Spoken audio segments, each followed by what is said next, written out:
So what are you up to right now? What next for you?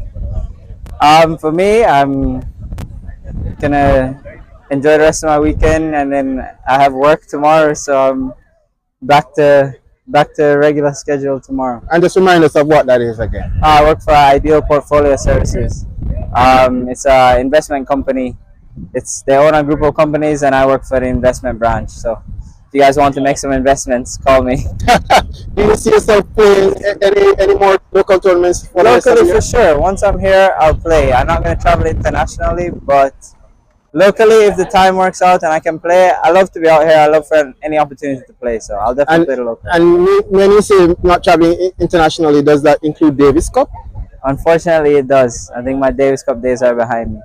It was an honor representing the country, and I'll always have those memories and that time to cherish. And I'm very grateful for Tennis Jamaica, everyone in Jamaica who supported me for that time.